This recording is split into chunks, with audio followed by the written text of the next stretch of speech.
name is Miguel. I'm a member of the board of directors of CFA Society Portugal, and I'll be hosting this event. This is the one more series. I'm not sure if it's the sixth or the fifth. One more series of the financial professionals webinar. Today, the profession that we're going to talk about is asset management sales. We have three guests as usual. I'm going to present them in a few seconds. But before, I would like to thank everyone for being here. I would like to thank the attendees, which are mainly students from the 7 affiliated universities. I also like to thank the universities themselves. I think this is a great event, and it only makes sense because it only exists because you decided to partner up with us, and you also believe it's a good event. And of course, a big thanks for the three speakers. They have busy agendas, as you can imagine, and they took time to be here. So I have to be very. You have to appreciate the effort that they made to be very simple. Again, like I mentioned before, you guys will all take the CFA. It's a great program, and I for the ones that have been here in past editions, I already sold you a lot the CFA idea, but basically in two bullet points, you're going to learn a lot, and you'll be able, and after you have the CFA, you'll be able to network, because you will be part of a community. That will give you learning and also networking. So let's go. Let's start with Cristina, with the ladies first, if I can, if you don't mind, Mário and Tiago. Of course. Of course, it's a pleasure, of course. So Cristina has over 20 years of experience, having worked as a commodities analyst, a portfolio manager, a trader, and now as a salesperson. I think I didn't miss anything. And she worked at IMF, which is a Portuguese analytics firm, I guess. Yes. Banco Espírito Santo, ITON, which was part of Banco Espírito Santo. By ITON. Exactly. And now Amundi, where she's a head of institutional sales for Portugal and Spain. Exactly. She holds an economics degree and a master of finance from USEG, and she has a certification in financial analysis, but the wrong one, I must say. Certification of the CEFA, right? CFA, but you still have time to do it. You still have time to do it. Then let me introduce now Tiago. Tiago Forte Vaz has 25 years of experience. And he started his career at Grupo Espírito Santo. He worked both in Lisbon and Miami, and he worked in different areas and at different projects within Grupo Espírito Santo. He worked in private banking. He worked as a portfolio manager. He did investment consultancy. He worked with structured products, also with sales and bonds, and he managed teams. He managed teams throughout this process. And I guess at the end, from what he explained to me, he ended up back in private banking, which is the place where he started. Later on, he moved to Pictet, and today he's the head of Portugal, Brazil, Uruguay, and Argentina at Pictet. So I guess he must travel a lot. He's going to tell us all about it. And later, the third one, it's Mário Amigo. Mário is from Brazil, and I was trying to explain Mário. We didn't have time. I actually worked at HSBC while you worked there as well. Really? At Faria Lima. You were at Faria Lima? Yes, I was in Faria Lima, yes, on the insurance business. So I was working with Alexander Gartner, you probably know him, no? Gartner, yes, he's in Luxembourg. Yes. Exactly, he's in Luxembourg now, yes. Exactly. Yes, really, it's in Bradesco, yeah. Great. Oh, good to know. And I forgot to say something about Tiago. Tiago is a CFA as well. So it's a big mistake. Sorry, I forgot to mention this. No problem. So Mário is also CFA. He's actually studied mechanical engineering back in São Paulo, both at FEI and USP. He has 17 years of experience, having worked as an investment consultant, institutional sales, and at different companies, including Mercer, which is well known for the people that work in Portugal. Luz Engenharia Financeira, which I guess is a Brazilian firm. Banco Safra, which is a well-known Brazilian bank. And later on at HSBC, where he was chief investment officer for the insurance business, and also the chief financial officer for a set of pension funds that are managed by HSBC. Is that correct, Mário? As well explained? Correct. And then you also worked as chief investment, financial, and administrative officer at Fundação Sistel, which is also a pension fund manager. And this was it was in Brasilia, not in São Paulo. So later on, he worked as a sales director for Brazil and Portugal at Nordea. And today he teaches at three different universities. Is that correct? Yep. Okay, which is FIP, CAFI, and São Paulo, which all of them are in São Paulo. Yeah. Okay, I think I did a correct introduction.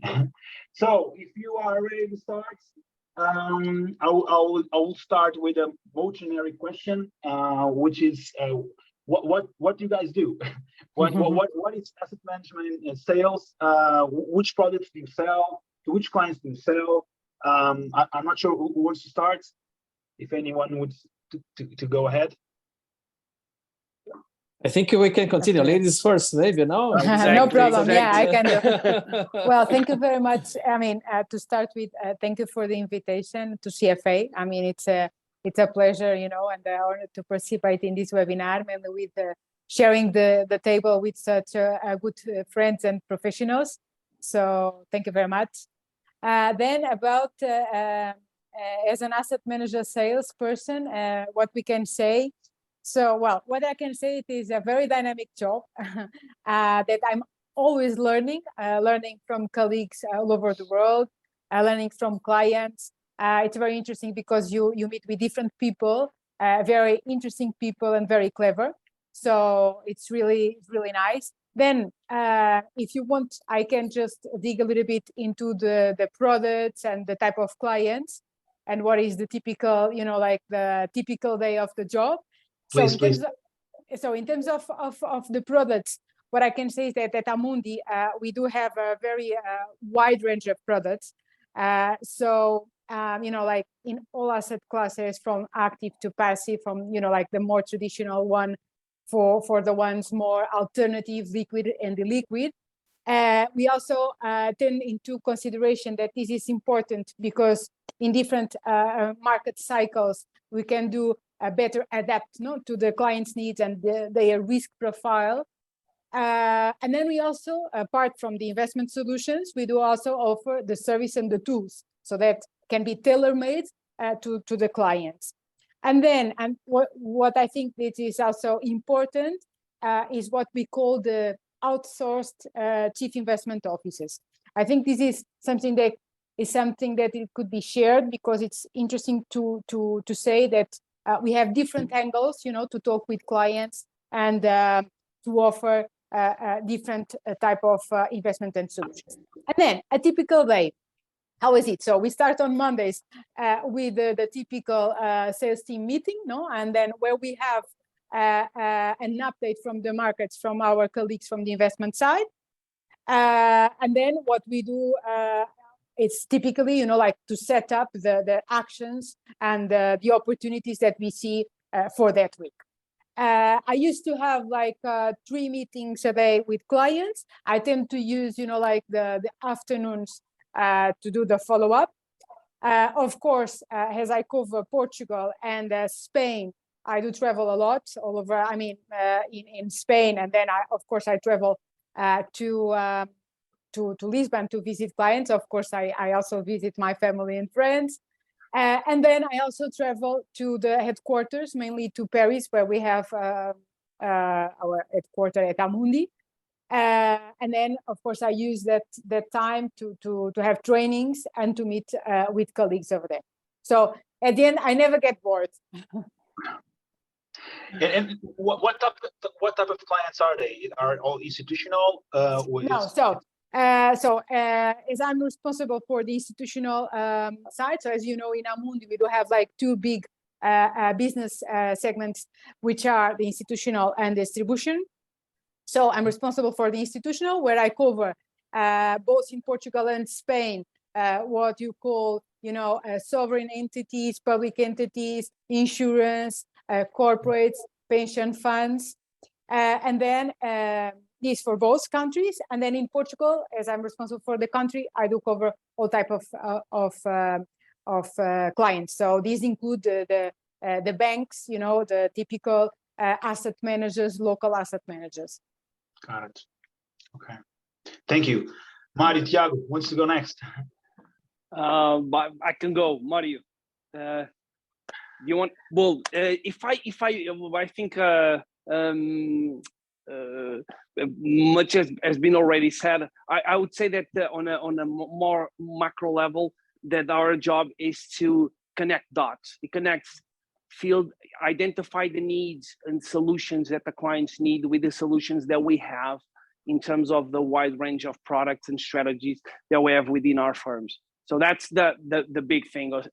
Understand our client, understand the needs that they have, and be able to identify the strategies that can fulfill that specific need.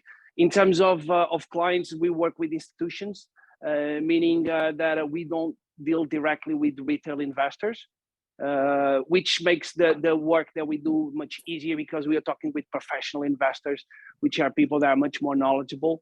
In terms of what was the other question, the typical day, I don't think we have a typical day, actually. That's true.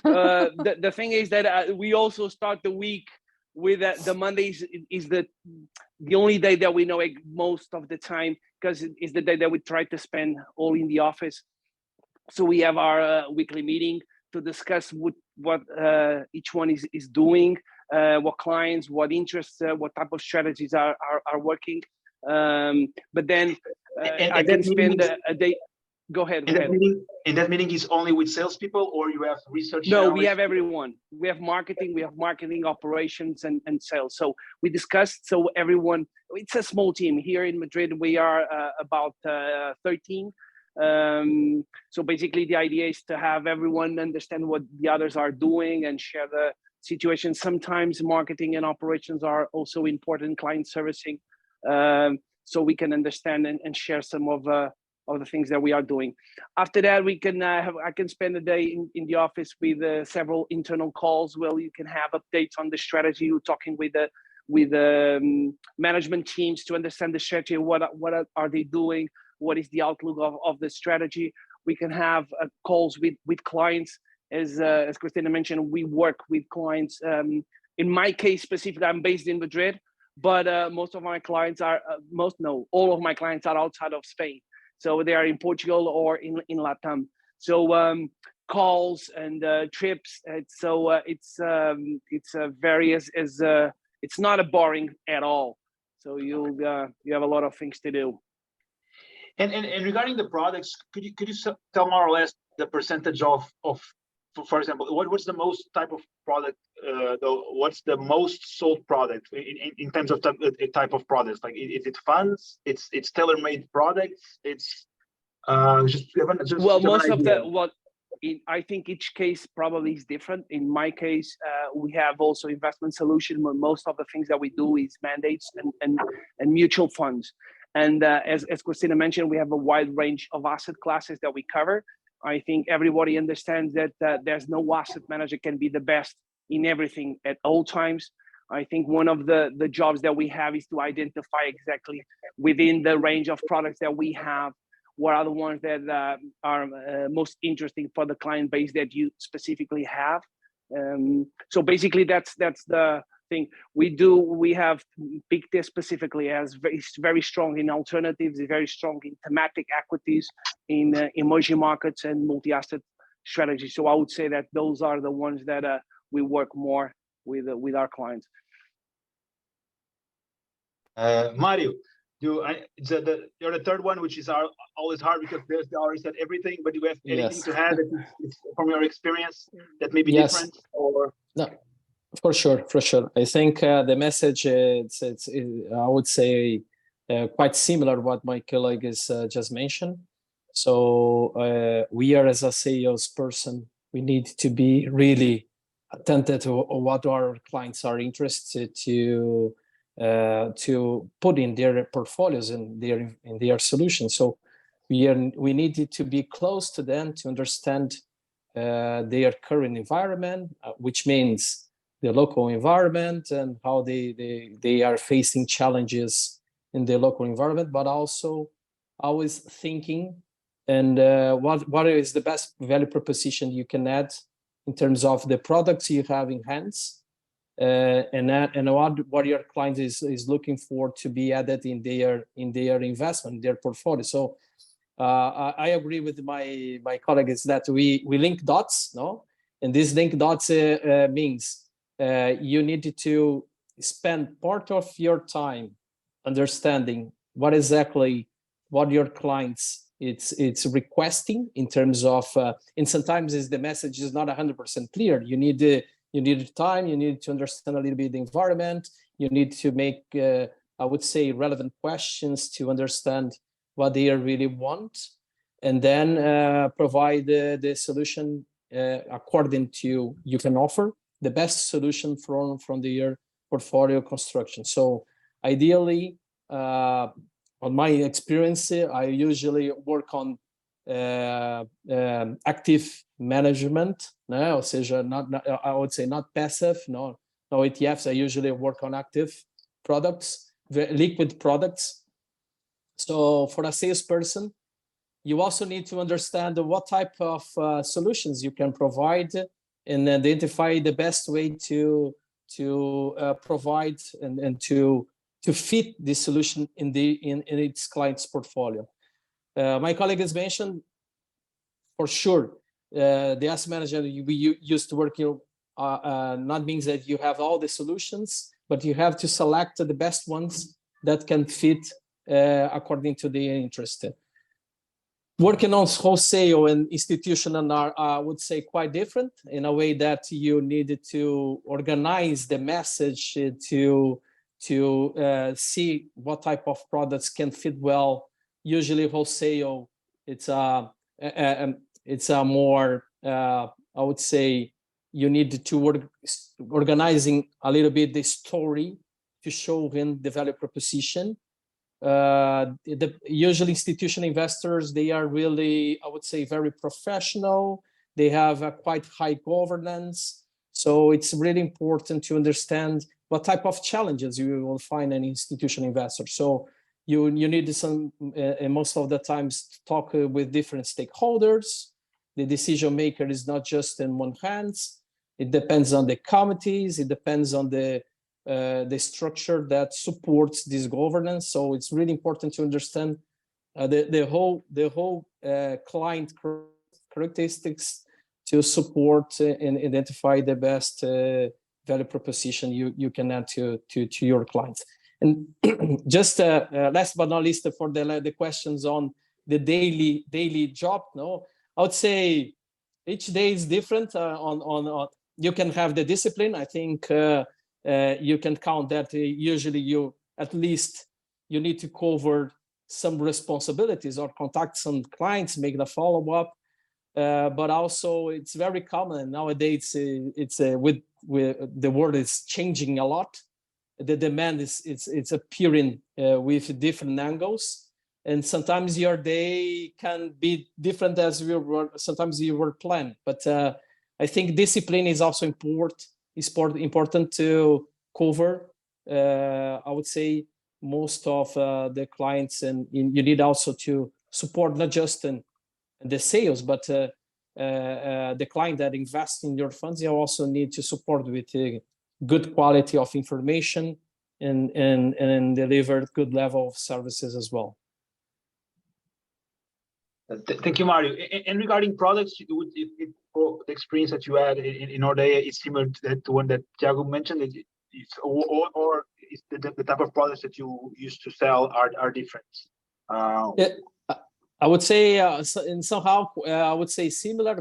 Liquid, no, most of the solutions provided are liquid products, which means equities, fixed income, funds, usually funds.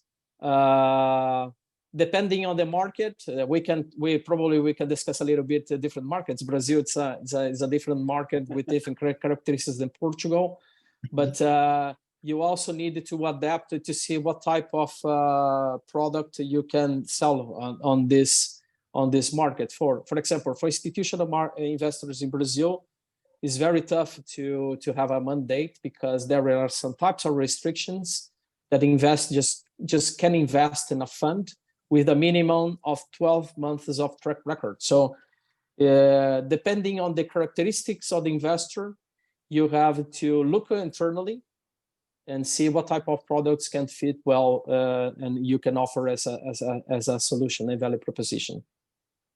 But thank you. Usually liquid, active management products on the liquid space, also alternative on the liquid space as well. Mm-hmm.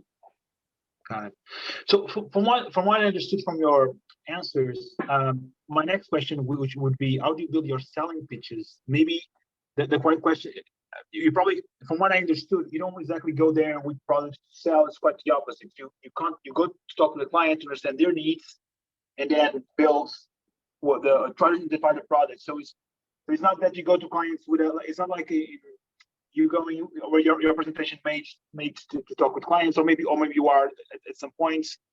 Well, can you explain a little bit how do you build your selling pitches and how do you direct your clients a little bit more? I understand that it's a bit different from what I had thought, but if I can jump in on this one, it's interesting. It's you cannot go with a proposition without listening to the client, and I think Mário was mentioned that very well, because basically it's like the doctor. If you go to a doctor, you enter in the office, in the doctor's office, and the officer says, "Oh, you need to take this, and this," but I haven't talked to you. I didn't told you what I need, what I have. So the situation is, the pitch comes as a part of the process of the relationship that you develop with the client. So the client explains what his concerns, what they needs, what they are positioning, how they wanted to position their portfolio, or what they are positioning their sales force, and then you try to identify the strategy that fits that need on that one. And then and Mário was bringing some light on the stuff is different. The kind of pitch that you do for institutional than wholesaler. Wholesaler work with final clients, with retail clients. Then you need to understand the dynamics of those type of clients, where emotion is much more stronger in a huge part of the decision process. If you look to the institutional rational, the part is more facts than the retail investor. So basically, the idea is then you start working on the pitch, try to identify what really concerns the client on the storytelling, but also, and then you pass to the process. So it's the pitch comes as part of the process, and this always is important on the type of relationship that you develop with the client. Got it. Yeah, makes sense. I like your comparison with a doctor. I think makes total sense. Well, maybe can you explain a little bit the difference between geographies? Mário already touched a little bit on that. I imagine that the markets are very different, especially maybe Portugal versus a Latin American country. The market should be different, but maybe also there are differences between Portugal and Spain. So could you explain? I'm not sure if Cristina wants to start by comparing Portugal and Spain. Yeah, well, I don't have the experience of LATAM, unfortunately. So I have the experience mainly in Spain and then in Portugal. Well, to be honest with you, I don't see so much difference. I mean, we are cousins at the end. No, but I mean, apart from, like the culture or the nature of the people, because at the end we are two different, we have two different history, and so what we can see is that maybe Portuguese clients are maybe a little bit more shy or more serious. They are very technical, very professional. So typically you should need to go, straight to the point, in the sense like we are just coming back to the question before, but first you need to listen what the client wants to talk about, to share the main trends And then to see, of course, take into consideration the risk profile of the client and what they want to talk about and which kind of product. But it's pretty much this. So in terms of Portugal and Spain, I don't see so much different. Maybe in Portugal, more focused on we are talking about in terms of the product in itself. And that's it. I will say much more. Tiago, Mário, you want to compare Latin America to Portugal? You already mentioned a bit, but if you can explain a bit further. No. Go ahead, Mário, because this is going to be interesting because both of us do the Portugal and Brazil. And you're going to have the perspective from the Brazilian and the perspective from the Portuguese. Mário, go ahead. No, we can complement. Yes, for sure. Yes, for sure. What I can tell you a little bit about the Brazilians. First of all, there are some differences in terms of the mindset, the way they build their portfolio. So I would say Brazilian used to be more American style way to build portfolios, and Portuguese is more aligned to the European way to build portfolios. So there are differences in terms of influences, and this is related to the local influence. Brazil has received lots of influence from United States, and it's very common. There are many other U.S. companies that also they are very active in Brazil as well. So they are I would say a lot of this culture is put in Brazil. So which makes interesting, Tiago, for our to work in different ways of mindset, learning a lot. For me, this experience in Portugal is just amazing because it's a different way to understand and to build a portfolio. It's very, very interesting.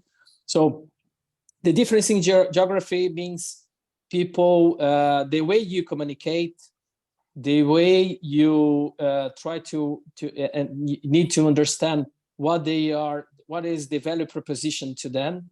The way they want to maybe mature the investment is different.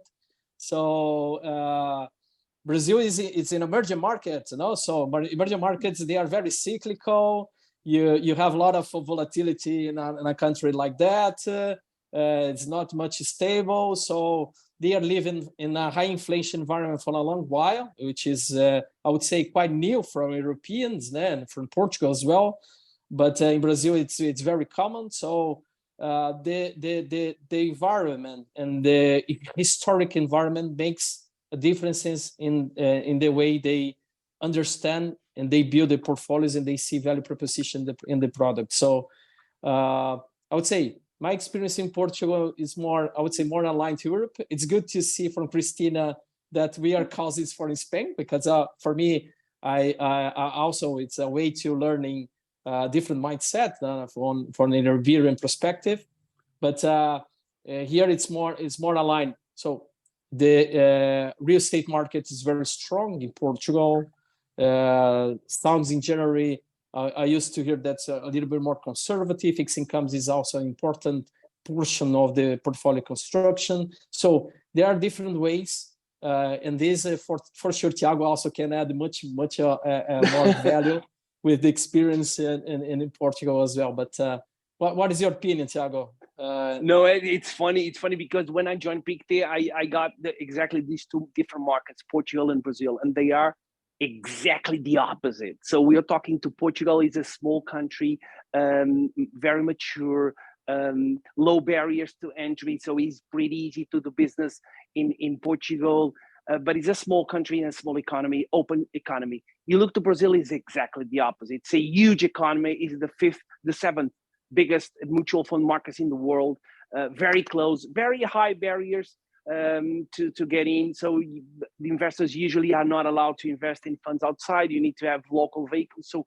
it's exactly different. The other thing is Mário was mentioned, is about the interest rate environment, the local environment. So a conservative guy in Brazil would be considered an aggressive guy in Portugal. So because the expectations in inflation are completely different. So when you're talking about a market where interest rates are currently at 13.75%, compared with our rates of 0.6 or 1%, whatever they are right now, in terms of deposits is huge. So the challenge is pretty big. So if you look, as Mario was mentioned, volatility is in interest rates is much higher than what we've been living in Europe and in Portugal with a very low interest rate environment. When we look to Brazil, in the beginning of 2021, interest rates the Selic was at 2%. 2%.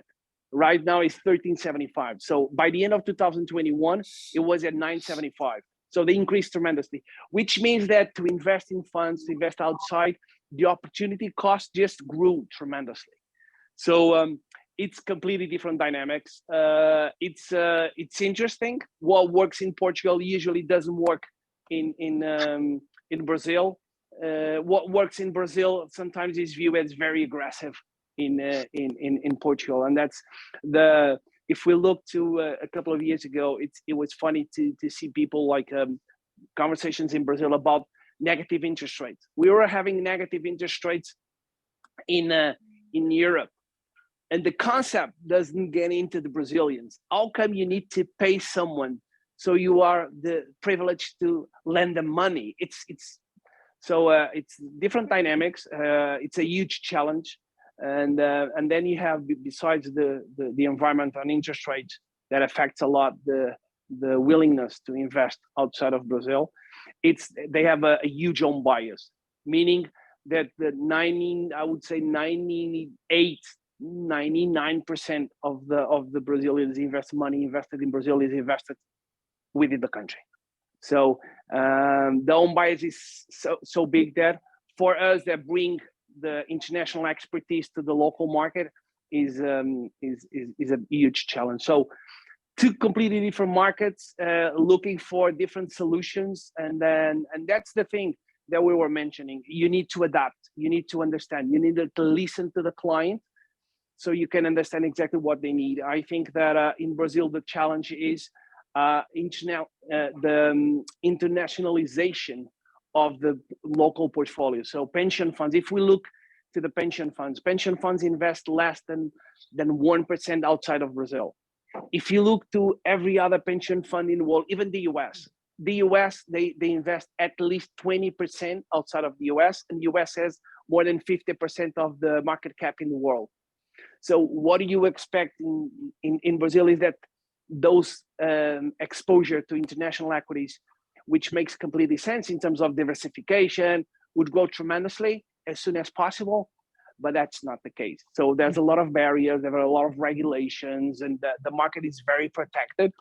So, but that's the challenge. That's if it was easy, others would be here. So that's we like the challenge.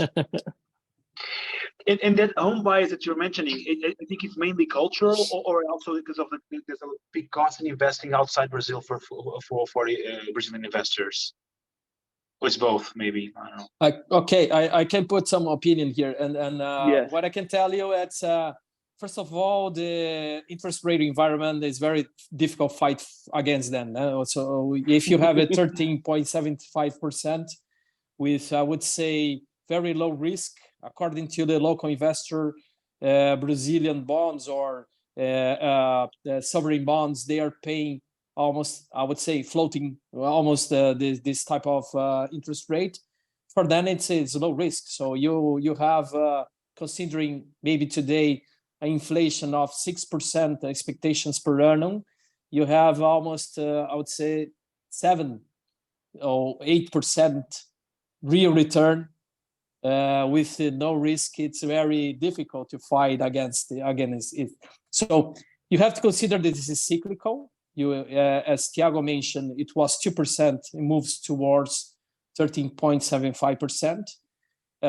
If the interest rate levels of developed markets goes down, probably Brazil will reduce as well. So there is no reason to maintain such level because it's a huge cost for the country, but it's a barrier. No, it's one really important point that's more related to the cyclical moment that the Brazil is living. But the expectation, for sure, I think internationalization it's a process that started years ago.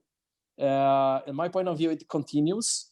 Sometimes it stops a little bit because the cyclicality, we mentioned the interest rate is high, but the guys continue to discuss about to invest abroad. Maybe they are not investing now because the cost of opportunity is huge locally, but I think this is a process that will continue. So it's related, I would say, to the economic environment, interest rate environment, but also education. I think it's important.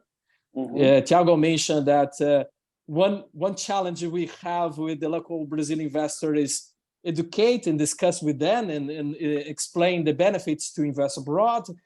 It's a process, so it spends time to realize that international investment can add value, still a little portion, and increase and can continuously add value, or at least on the risk side. Not means that necessarily you need to just expect huge returns abroad, but diversification.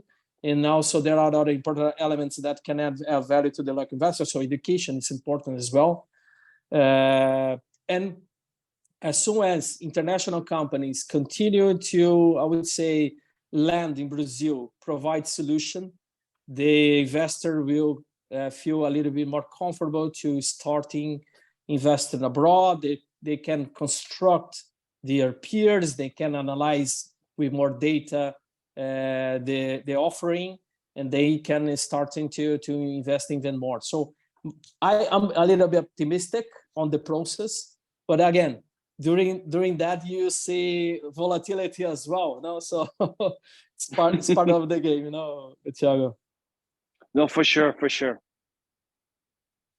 Thank you. Well, and what about the difference between working in a booming market, like for example 2021, and in a downturn market like 2022? I think there's bigger downturns. If you want to talk about Lehman Brothers times, you can also talk about it. But I guess that can be really different. Cristina, you want to start? Yeah, sure. Well, I mean, of course, it's much easier when you have good times, good market times, no? Because I mean, everybody's happy, and so it's much. The follow-up is very shiny, but it's also true that is on the more difficult times where most loyal clients are gained, in tough times, because at the end you can there on these moments, like demonstrate your commitment, that you are close to the clients, that you are there to explain what's happened, what do you think about what is going on in such a moment, like for instance the COVID crisis, that you have to be as close as possible, or when was the Russian-Ukraine, what do you have in the portfolios, how are you dealing with that? So I think it's challenging, of course, because each time there's a different type of event. We never we never experience an event such the one with the COVID. So that there was a lot of uncertainty, but it's this. So at the end, as I said, at the end is a good moment, like to be closer to the client and to get the, the loyalty. Thank you. Mario, Tiago, do you want to add something? If I can jump in, I completely agree. I think our business is very cyclical. So basically, the thing is that when you have markets going down as last year, you are affected not only because most of your revenues are based on AUMs, even if you don't have outflows. Basically, you are suffering because the AUMs, the assets and the management that you have are falling. But the opposite also happens when the market is going up. So it's much tougher, as Cristina mentioned, and I think that's very important, is in tough times that you get stronger relationships with the clients. You make clients for life in these kind of situations where we need to be closer, working together with the clients, providing information so the client can provide information to their own clients. So I think that's really important. At the other, I also would add that you need to be really humble, nimble, because in our profession, you can put all your effort in the process, but the outcome does not depend only on you. It's not only your credit, for the good and for the bad. And that's so you can be an amazing professional and you have outflows because the client wants to reduce the exposure to that asset class. You did everything right. You couldn't do anything else. So it's not your fault. On the other end, there are sometimes you get flows from because the client decided that he wanted to have that specific strategy, and eventually you have never spoke. So you need to be nimble and humble with the outcome. That's what with both failures into successes. That's right, exactly.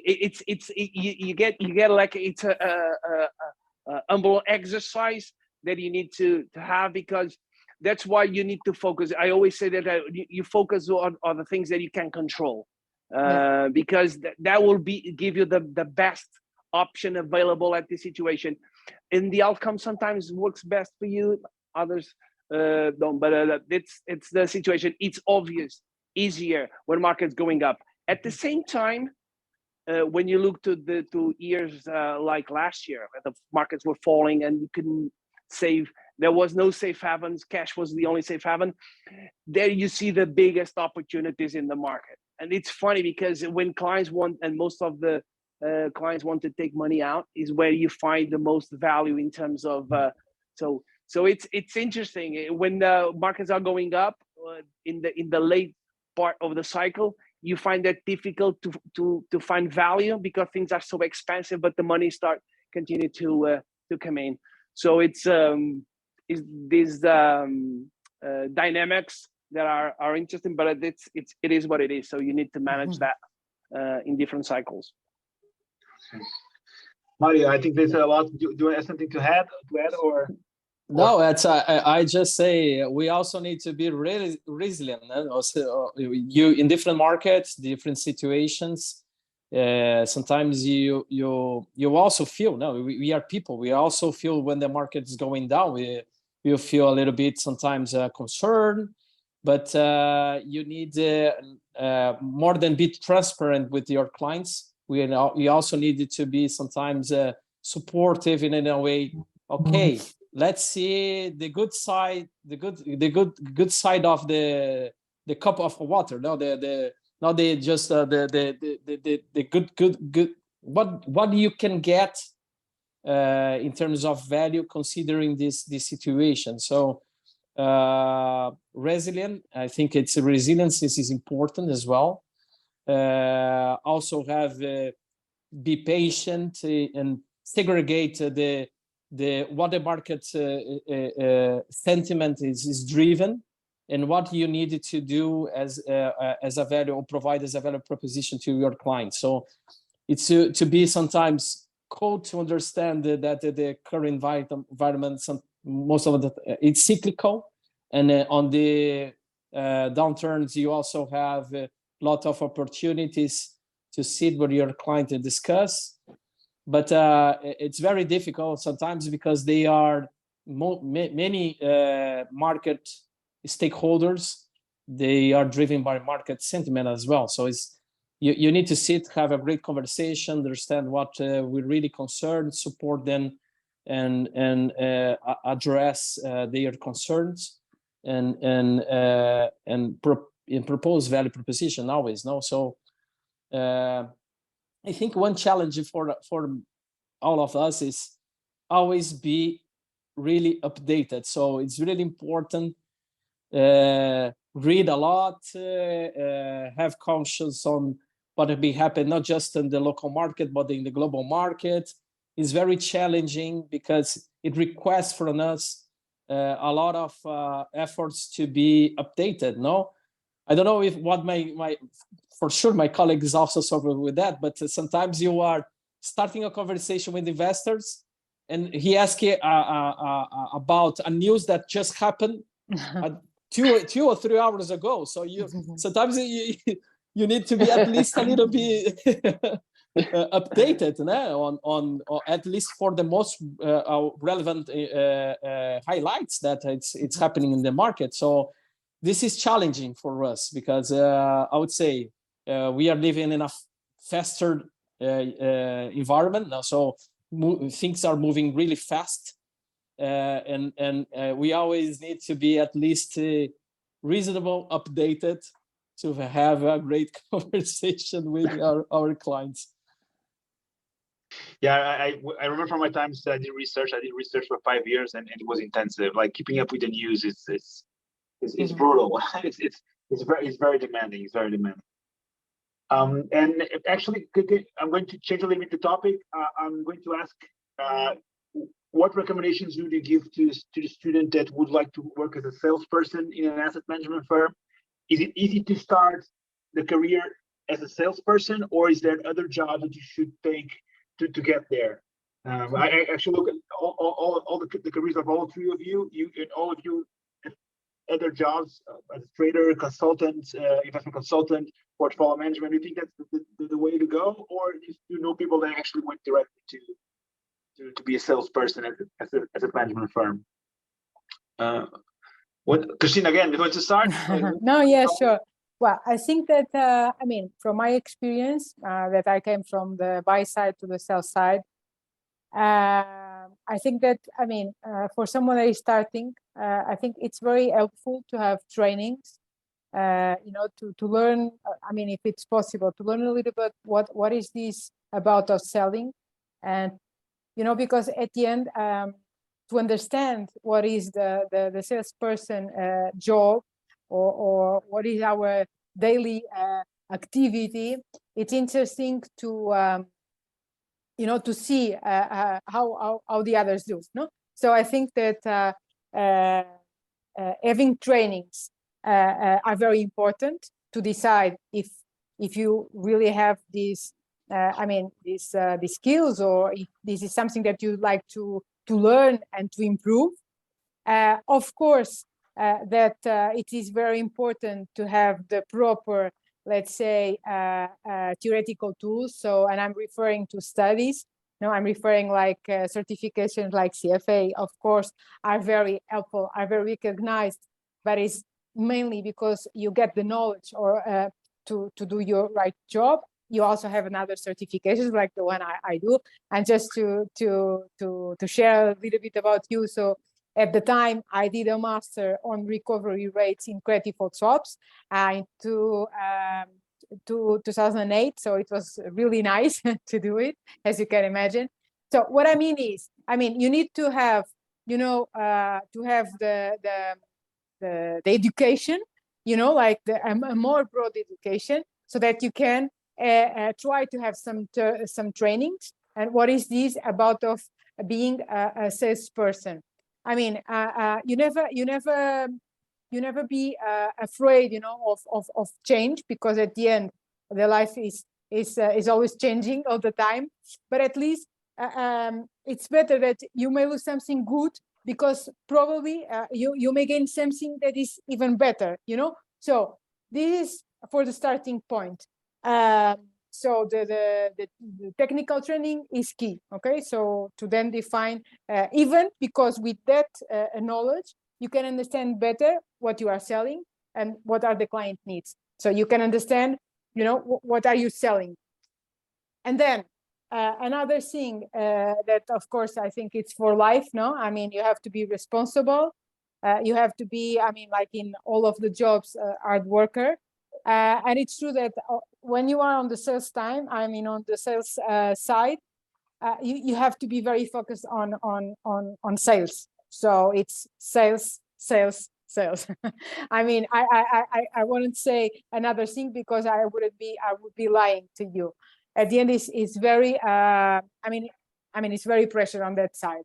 So you need to manage your time very wisely. You have to be prepared for take some risks, but learn from your mistakes, you know. But and then at the end, I mean, it's very grateful. I mean, and then I think it's I mean, it's a very nice job, and you learn a lot. And while you are learning, I think it's very good. Okay, thank you. Tiago, Mário wants to go next and tell us our recommendations. You want to go? Oh, that's fine. No, I can go, or you. That's fine. Sales is a combination. No, we the competences of soft skills and hard skills. No, it's basically it's a little bit the summary. What Cristina is mentioning. It's a combination of the technical skills that you need to build, studying, and the opportunity to work in different. I would say different jobs. No, it's always it's always supportive.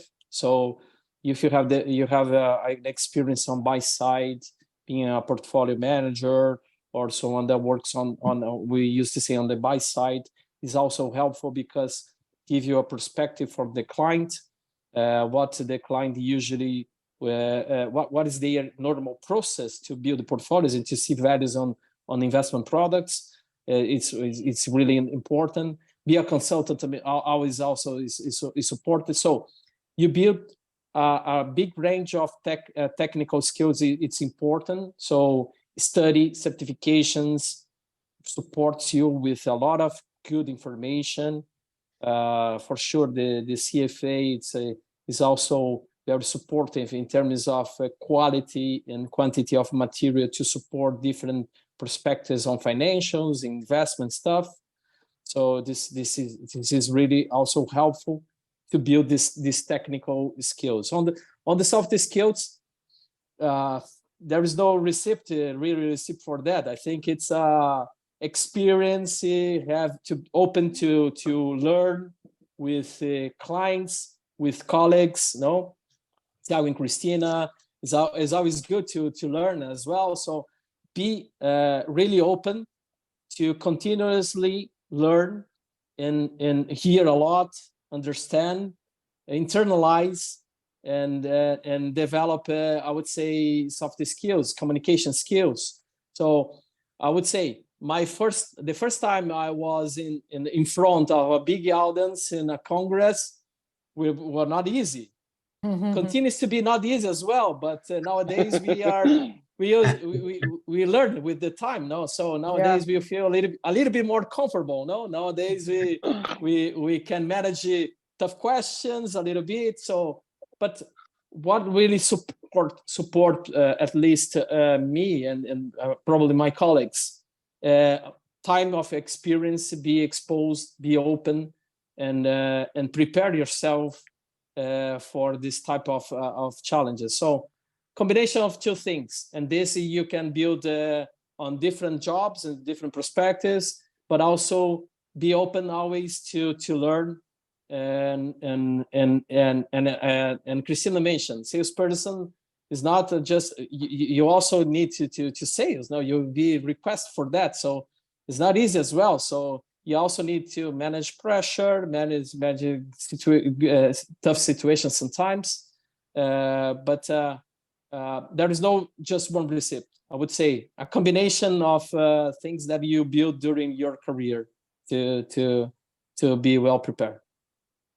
Thank you. Well, you guys said it all, but I think can you get in sales out of university? Yes, you can.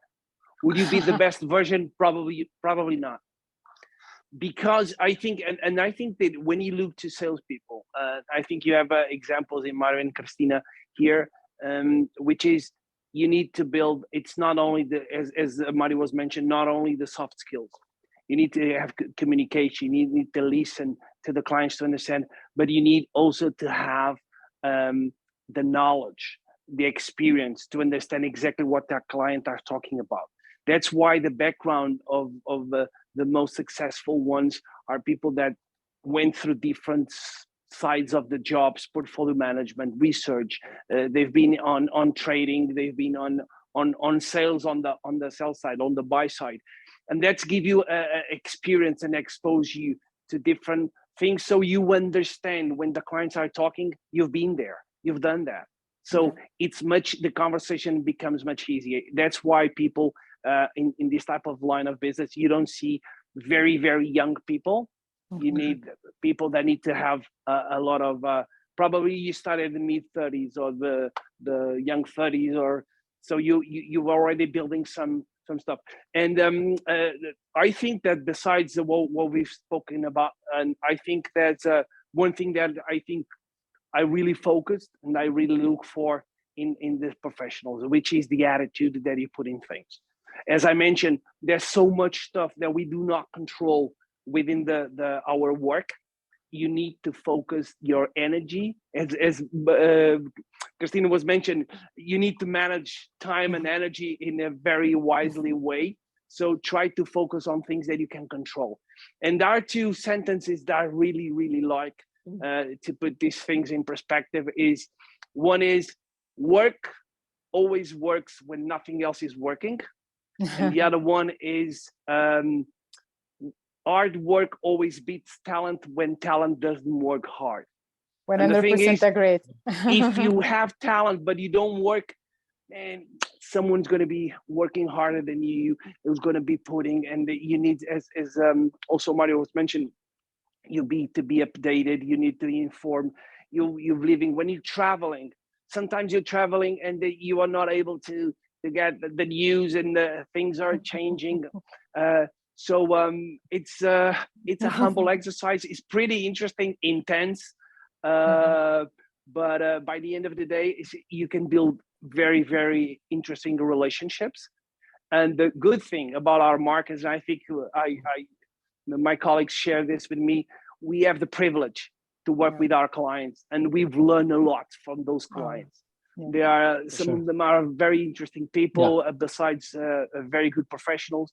And so that's the good thing. If you like to meet people, if you really like to a very dynamic job, this is it. This is for you. Work hard, because the thing is that Tiago, you are selling the job. Yeah? No, it's like no, because the thing is just to finish, because good. In our profession, in our job, the thing is that you're not only the messenger. The message that you bring, you need to back up with credibility.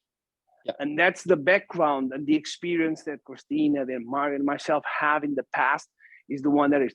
And that's why I think the CFA plays a little bit here, which is when I started, and I've done other things, as Miguel mentioned, I did other things in the past. So the thing is that if you say, like, do you think the CFA is a must? I don't think it's a must for the salespeople, but it's a nice to have. But and then each one experience, I think, is different. For my personal experience, when I took the CFA, I was doing like more on advisory portfolio management. The thing I noticed is that in the beginning of my sales career, which I started late in the beginning of 40s, so the credibility of having that kind of certification would make that my clients and the people that I was talking to understood that I know what they were talking about. So, and this gives you some credibility. And on a later phase, you also the network. Let me give you an example. When I started at Pictet, we started with Brazil and Portugal. But then a couple of years later, they gave me also the opportunity to develop the Uruguay and Argentina. And the funny thing is that when I started, I got in touch with some CFAs in Uruguay. At the time, Uruguay, the chapter was merged with Argentina. Nowadays, it's separate.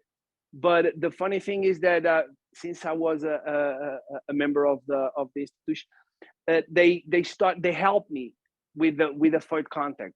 So you know what, and so the network on my personal case also helped a lot. So that's my take on this. Guys, sorry, it took a little bit. That was perfect. Thank you. That was perfect. Thank you.